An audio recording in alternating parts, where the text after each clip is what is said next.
Today I'd like to talk to you about some of the unexpected and fascinating changes that are happening today to the English language, which is not only my native language, it's also the field that I spent most of my entire adult professional life studying, researching, teaching, and using.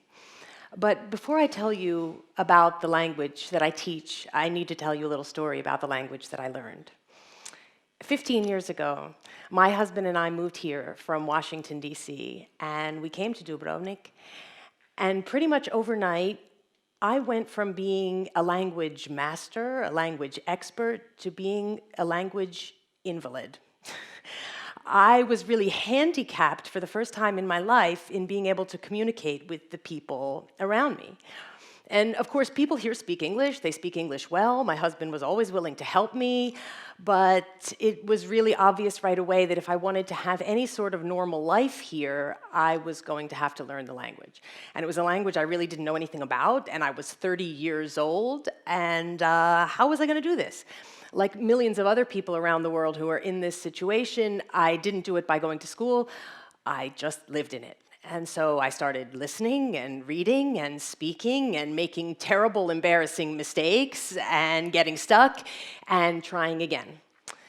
And I think the most important thing about my weird little self-teaching method was that I did not have any grades, I did not have any tests, I did not have any deadlines, and I definitely didn't study the grammar. I mislim da sam uspjela. S vremenom, evo vam malo dokaz da stvarno jesam naučila jezik, nije savršeno, grešaka ima koliko hoćeš, ali mislim da se snalazim u životu na dva jezika. So here I am, living my funny little kind of bilingual life in my native language English, in my second language Croatian, and not really worrying too much about making mistakes. Which is kind of weird because I'm employed here as a professor of English. And a lot of my students are here tonight. And here I am up here on the stage telling them that your mistakes don't really matter all that much. I mean, what kind of professor is that? How is that possible? I'll tell you, the more I teach language, the more I learn language, the more I realize that what linguists have been telling us for decades is actually true. Language is not so much about a set of rules that you have to follow as about communicating with other people.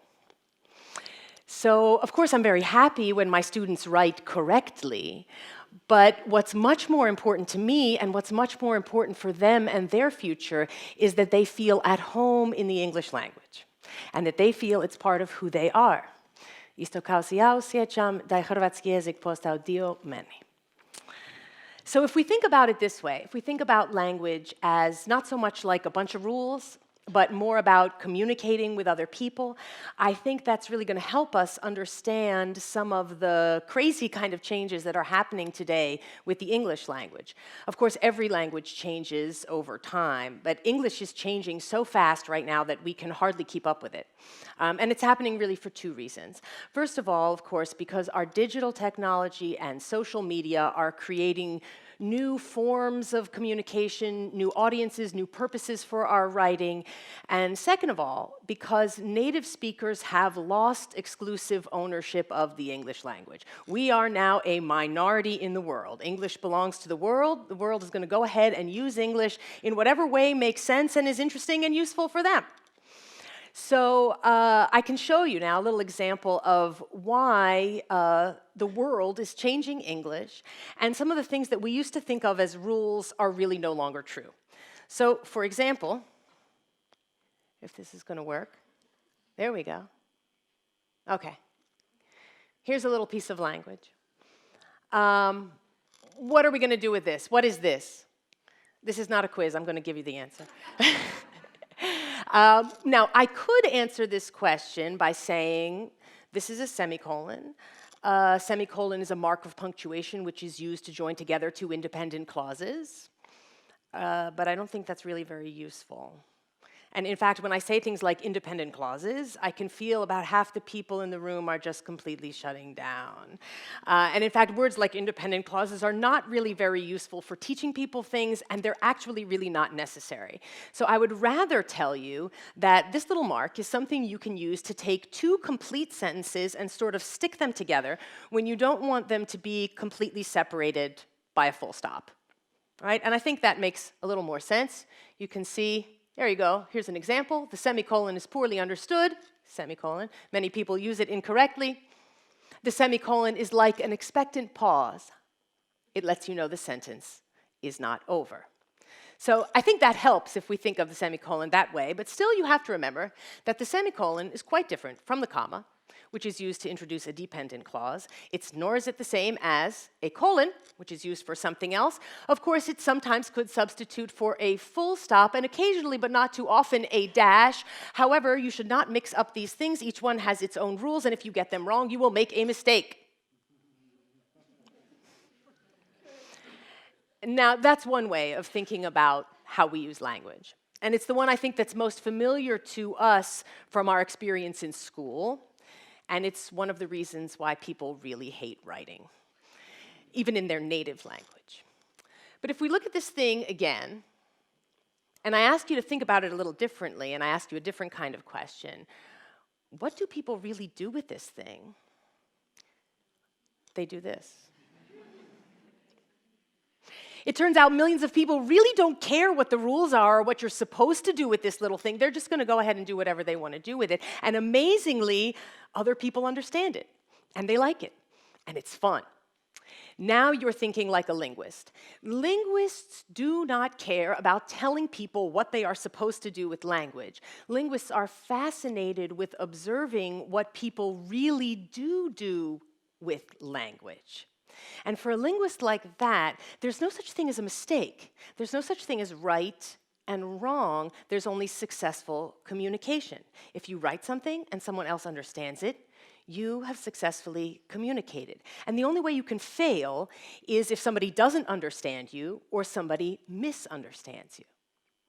So now, if we think that way, thinking like linguists, I think it's going to help us make sense of some of these English changes and see why English is evolving and changing so rapidly in front of us. Of course, we all know that new words are constantly born. We have these new words, selfie and Brexit. We also know that old words die. Old words become extinct. How do you kill a word? Well, not by making a law against it. In fact, if you make a law against a word, people will probably use it more. But if you want to kill a word, you just stop using it. Do you know these words? These are extinct words out of the English language, thee and thou. It's the intimate form of the pronoun you, which English used to have. All right, but now you will only find them in Shakespeare or in the Bible. This is the reason why people ask me, why is English the only language in the world which doesn't have two forms of the word you, like every other normal language in the world, for your polite people and your close people? Well, this is the extinct form of the intimate form of the verb you. And of course, we also know that words change form. Like in this sentence, you should Google yourself. I love this sentence. You should Google yourself. If you haven't Googled yourself, you really should. It's fun. Google, of course, which started off as the name of the company, has now become a reflexive verb. And language, words change meaning altogether. What are these? Icons. Look what happened to the word icon. It was almost dead. The only people who ever used the word icon were like church historians, art historians. Now it found a whole new life as this. And if we think about these kinds of changes, on top of all this, we've got our digital technology, which is, of course, creating sentences like these, which I can't even read out loud because they're meant only to be written, and I can't even say them and pronounce them. Right? And of course, the emoji, that one on the end there, is already kind of primitive. It's out of date. The emoji is really the hot, cutting edge of linguistics right now. And in fact, the prestigious Oxford dictionaries, which each year they choose a new word of the year, their word of the year for 2015 was this emoji. It was really a historic moment in linguistics. It was the first time that an emoji was named an actual word. And of course, the word emoji itself is borrowed from the Japanese, and it is only a matter of time before someone writes an entire novel in emojis. I'm pretty sure someone somewhere is working on it right now. Right? And if you add to all of this crazy language change, the fact that native speakers are in the minority, and that foreign speakers, that's 2 billion non-native speakers of English, are now really in control of the language, we find some really interesting predictions about what's going to happen next. First of all, the good news is, in the next 100 years or so, English spelling is going to be simplified, because of millions of non-native speakers who just are not going to use those stupid, useless, silent letters that English is full of and that nobody really needs anymore. And even more shocking is that under the influence of non-native speakers, the third-person singular verb is going to lose its S, or at least some linguists predict that it will. What am I talking about? I run, you run, he run. I run, you run, he run will become normal, some linguists are predicting, under the influence of non-native speakers who find that stupid extra S just completely not necessary. Right. Now, this is infuriating for native speakers. Like, you can't say he run, that's just wrong. And we want to get out a giant red pen and start correcting the entire universe, but too late. We're outnumbered. I mean, just think about that for a minute. If you're one of those people who's a little bit skeptical of the English language invading the world, why are they taking over? Think of how it feels for native speakers. The whole world stole my language, and they're using it all wrong and making terrible mistakes. And they're going to get away with it in the long run. Right? And in fact, we can't even really say anymore that there is such a thing as one standard English language. Right? Because what's happening really is English is not taking over. English is falling apart.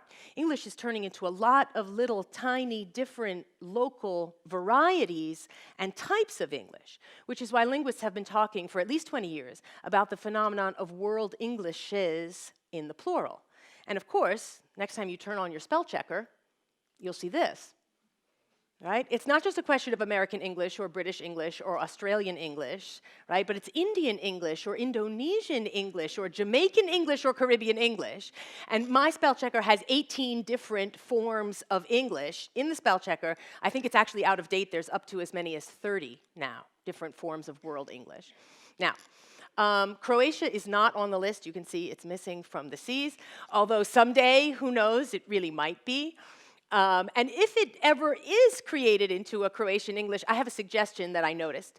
How is English used? This means English as it is used here in Croatia. What are the specific local features? Well, one thing I noticed is articles, those English words a, an, and the, are pretty much optional in Croatian English.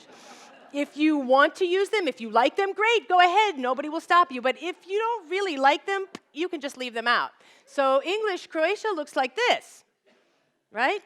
Why we need articles anyway? This is paragraph which is missing all articles. Article doesn't exist in Croatian, so most people don't really see need for these tiny little words. Sentence can be understood perfectly without them, right? So this is really Croatianized English. And of course, we have the opposite thing is also happening, which is Englishized Croatian, or what linguists call loanwords. Right? We've got 3 English words which somehow sneaked into this Croatian conversation: sorry, friend, and shopping.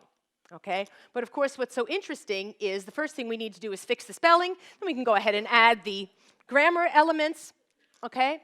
Now, for a lot of people, these kind of loan words are kind of fun and interesting, and they're part of our everyday life, but there are some people who are legitimately a little bit concerned about this, and I think that's true. I mean, it's sort of an uncomfortable feeling when you find foreign words invading your native language, and then you can say, hey, wait a minute, why do we even need to say this anyway? Don't we have perfectly good words in our own language for these things? I mean, what's going to happen if we all keep saying friend? What's going to happen to prijatelj? I mean, is friend going to kill off the prijatelj? The good news is I don't think so. I think prijatelj is very safe. He will have a long and happy life, and I'll tell you why. Sometimes when words like this come into our language, sometimes it's just like fashion. It's just like a trend, and it comes and goes, and it doesn't really last. But sometimes it does last, and words really adopt languages adopt words from other languages kind of permanently into the language. Okay, so do we need to be worried about that? Here's why I don't think so. When that happens, it's usually not that the native language word is displaced or kicked out, but that the foreign language word fills a little micro niche that's just a little bit different from the original word. For example, prijateljica, who is that? That's somebody you know, you like her, she's great and everything, ali prava prijateljica je već nešto drugo. Jel' tako? I za sorry da ne govorim. Okay, sorry, ništa, ali oprosti, to je već puno ozbiljnije. Okay. And if you think that English is simply exporting words into other languages, then you obviously haven't been to Starbucks lately, because this is what you'll see there, right? When you get your chai creme frappuccino, you see that English has taken these words from Italian, taken words from French, stuck them together. Where'd they get that word chai, by the way? And why did they spell it wrong? Did they get this from Croatian? No, or Croatian got it from some Asian languages, of course, spread all over the world. So really, this phenomenon of borrowing and lending and exchanging and changing and adapting words from one language to another is something that's naturally and spontaneously happening all over the world all the time, right? And we really can't stop it, right? And in fact, if you come to my house, you will see that what we speak in my house is Cringlish, which is a combination of Croatian and English all mixed together, right? This is a text message that I sent to my son the other day. Right? And this is how we really talk. I love this. This is what linguists call authentic language. And if you're laughing now, that means you speak Cringlish. Right? So I hope that some of these examples of these real-life ways in which English is changing is going to help you to feel more comfortable and more enjoying in this weird, kind of brave new global English world that we're creating. And one thing I think is important to remember is that we are the ones who are creating it. Sometimes it feels like there's some person out there who's inventing these weird words and then sort of forcing them on us. But really, everybody who uses the language is creating the language. And so every time you use a word, you're giving life to that word and spreading it. Every time you ignore a word, you're pushing it towards extinction. Nobody can force you to use a word that you don't want to use. Nobody can stop you from creating a new word or mixing two words together if you really want to. You don't have to be perfect. You don't have to be right. You only have to be understood. So go ahead and use English, use your native language, use mixed languages, use your hands, your face, your voice, your phone. Go ahead and participate in creating the English of the future. Thank you.